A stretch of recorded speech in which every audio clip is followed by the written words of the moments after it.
Furudul wudu isittatun, fardunya wudu artinya hal yang harus dilakukan saat berwudu itu ada 6.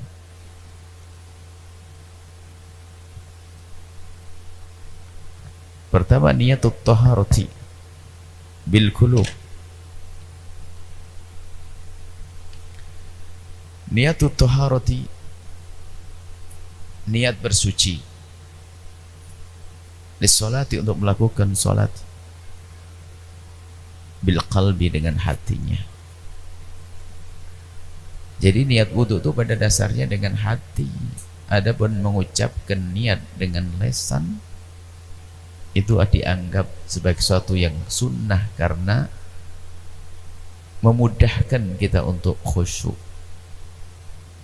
Jadi kalau sudah lisan berucap itu akan didengar oleh telinga dan akan dihantarkan ke hati, lalu akan hadirlah kekhusyuan niat. Coba saja hatinya niat wudhu, lisannya ngomong aku mau beli roti, ya nggak ketemu.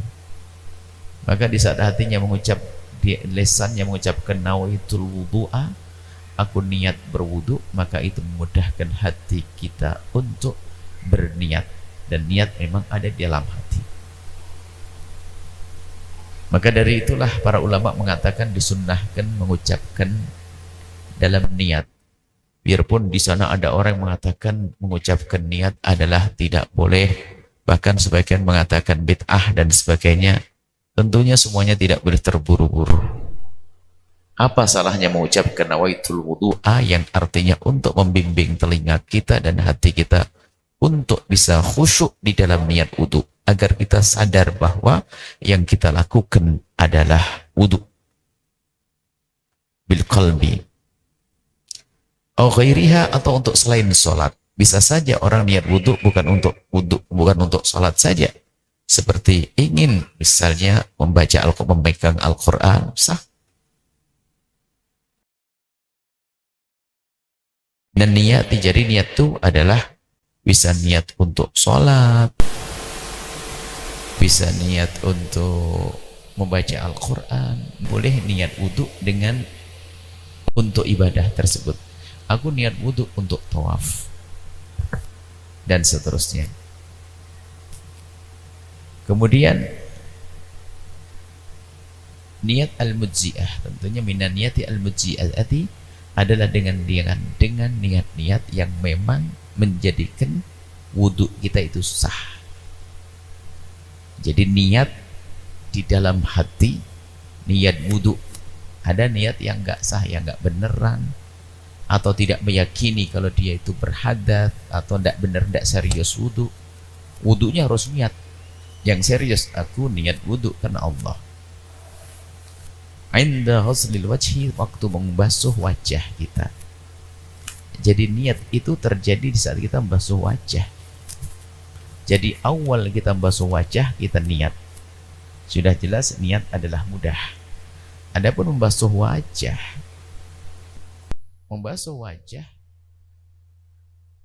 adalah ini, antara tempat tumbuhnya rambut di jidat bagi orang yang rambutnya normal, bukan orang yang botak.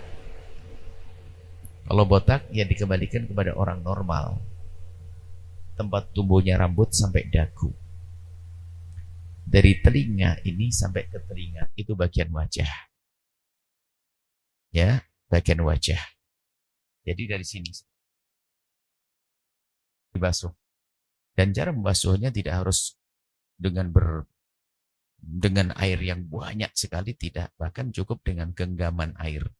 Segenggam air kita basuhkan untuk wajah. Ini segenggam air, nanti kita bisa praktekkan di akhir setelah tanya jawab. Wudhu itu bisa saja dengan segelas air, tidak harus pakai air yang banyak. Bisa dengan segelas air, ya. Kemudian setelah basuh wajah, boleh praktek nanti, yang penting difahami dulu. Setelah niat waktu membasuh wajah, jadi niatnya dibarengkan di saat membasuh wajah. Ghuslil wajhi jami'i, membasuh wajah semuanya. Gak boleh ada ditinggal. Hidungnya termasuk bagian daripada wajah. Semua. Dalam dugaannya air sudah merata. Air harus menggenang di tangan, baru kita basuhkan di wajah. Kalau air tidak mengenang di tangan, tidak sah. Karena itu namanya mengusap. Mimana biti sya'ri ra'si, dari tempatnya tumbuh rambut kepala sampai ila dhaqani, sampai dagu depan ini. Wa minal udhuni ilal udhuni, dari telinga ke telinga. Sya'ron babasyaron, termasuk rambut-rambutnya harus dibasuh. Kulitnya harus kena. Rambut yang tumbuh di wajah, maka kulitnya harus dibasuh. Sampai airnya harus sampai ke wilayah kulit. Kecuali orang laki-laki yang jenggotnya tebal. Kalau laki-laki jenggotnya tebal, maka yang wajib dibasuh hanya bagian luar saja. Bagian dalamnya tidak. Hanya bagian luar saja dibasuh. Kecuali perempuan yang jenggotnya tebal, maka wajib dibasuh sampai dalam. Kalau ada misalnya. Pertama ya kasihan ya. Sudah jenggoten, ternyata harus basuhnya sampai tebal. Dan jarang. Kalau ada 1-2. Baik, kemudian. Nabatini lihatir rajuli, kalau jenggotnya laki-laki, yang dalam enggak. Lah jenggot tebal tuh gimana sih ukurannya? Jenggot tebal tuh ukurannya adalah jika kita ngobrol di majelis tahotub itu, kalau tempat ngobrol itu berapa sih? 1,5 meter. Kita ngobrol begini. Kalau tidak ada sela-selanya yang kelihatan, berarti itu tebal. Kalau masih rongga-rongganya, ada kulit-kulitnya di balik bulu-bulunya, di balik rambut-rambutnya, maka itu masih sedikit dan harus dibasuh nanti kalau wudu sampai dalam-dalamnya. Wa aridaihi, dan ini arid itu adalah rambut yang tumbuh antara telinga dengan pipi ini. Ya terus. Kalau bahasa Jawanya godek. Nih. Ini wajib dibasuh karena ini bagian wajah. Ada tumbuh rambut di sini wajib dibasuh. Ini wajib dibasuh. Kemudian at-thalis, yang ketiga, ghuslul yadaini, membasuh kedua tangan. Dari ujung jemari sampai telapak. Ujung jemari sampai telapak. Ujung jemari sampai siku, mohon maaf.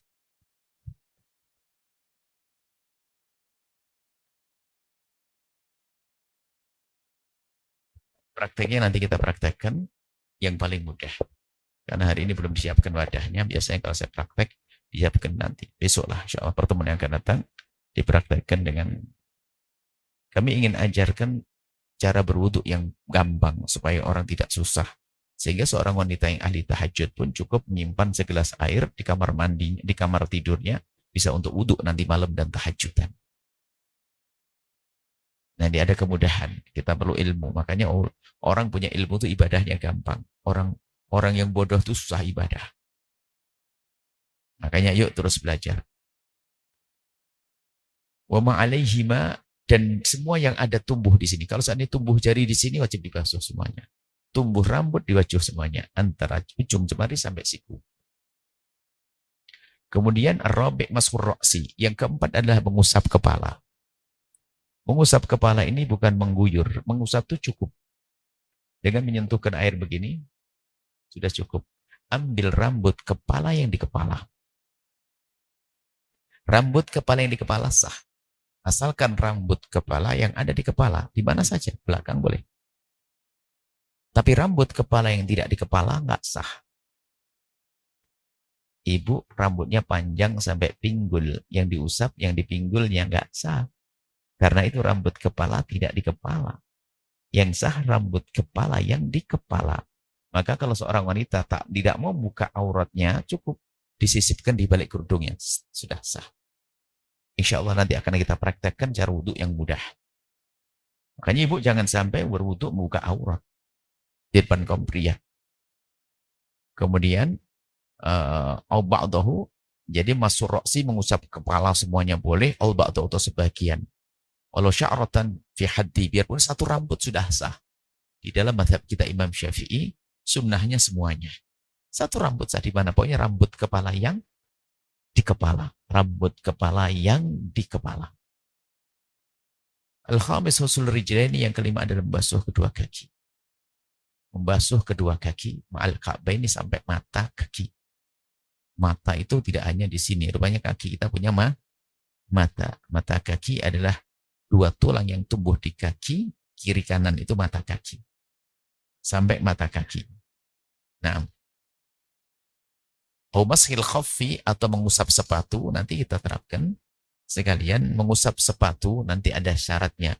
Boleh kita pakai sepatu, nggak usah dilepas. Cuman sepatunya harus memenuhi syarat. Sepatu kuat, dipakai dalam keadaan suci, dan sepatunya menutup mata kaki, maka di saat kita berwudu, maka nggak usah kita melepaskan sepatu. Cukup kita usap di atasnya saja. Kita usap di atasnya sudah sah. Ya, ini idza kamulat syurutuha, kalau memang sudah sempurna syarat-syarat mengusap sepatu. Baik, ini 10 menit tentang fikih, nanti kita akan jelaskan tentang wudu. Setelah Anda menyaksikan video ini, jangan lupa berselawat kepada baginda Nabi Muhammad sallallahu alaihi wa alihi wa sahbihi wasallam.